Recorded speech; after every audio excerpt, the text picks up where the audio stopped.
be forced to do so. Thanks, Senator Walsh. Yes, pity. Okay, Deputy Barrett.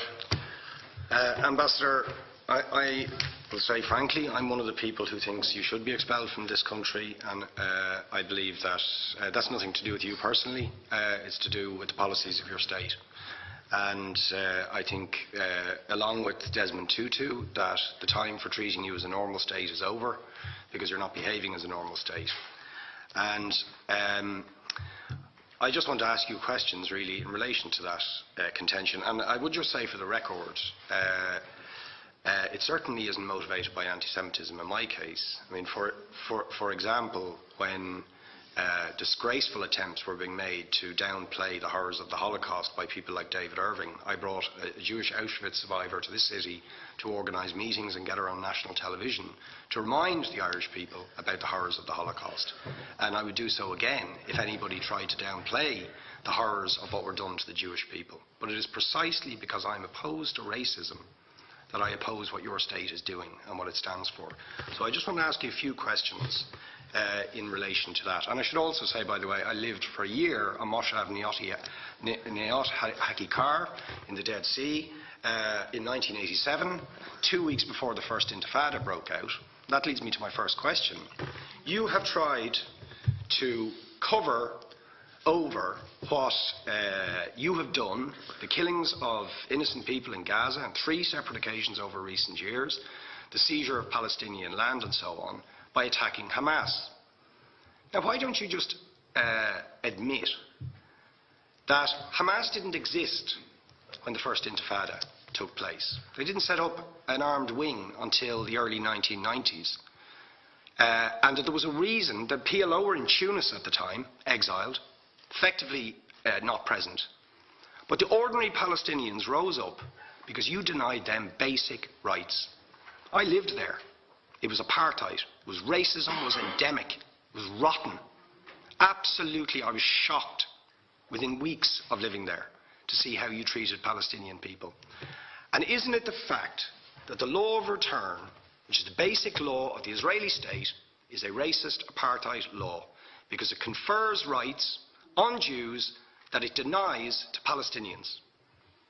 It allows, for example, if I was Jewish and had never stepped foot in Israel, I could claim citizenship there tomorrow, but 6 million people whose origins are in what you now call Israel, who were forced out in 1947 or 48, do not have that right. Isn't that part of the reason why the Palestinians are in dispute with Israelis? Because you deny them the right to return to their homes and to their land and to their villages, and that they have a legitimate claim, even under international law, to return, but you deny them that right. Why do you deny them that right? And why do you give that right to other people who have no connection whatsoever with the land, whether you call it Israel or whether you call it Palestine? Why do you continue to seize land, if you're serious about Oslo and the two-state solution? Why do you continue to seize land, which under that agreement is land designated to be Palestinian land?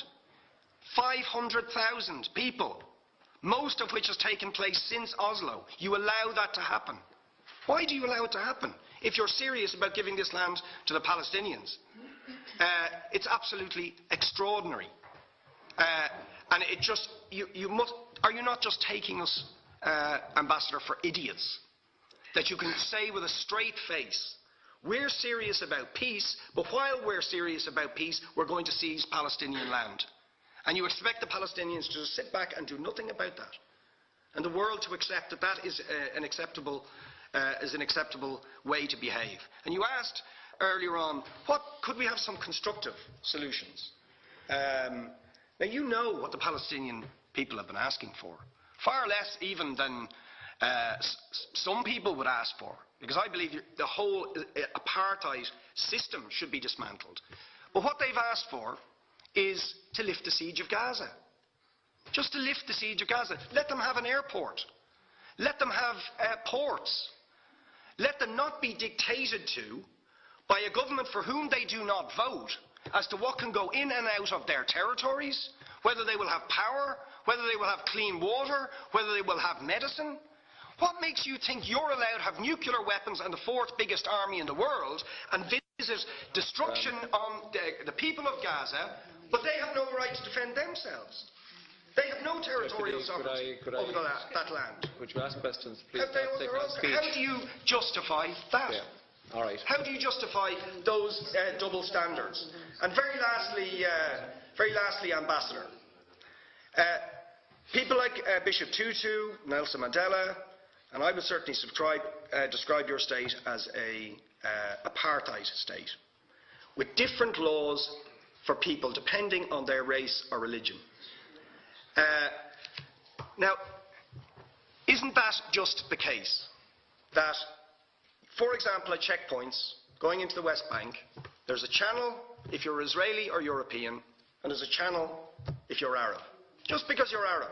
If you came into Dáil Éireann and they stopped you and said, "Are you Jewish?"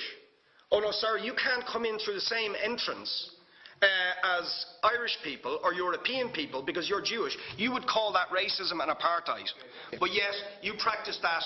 You practice that with your checkpoints and your military barriers and your apartheid wall. How can you justify that? All right, thank you. Last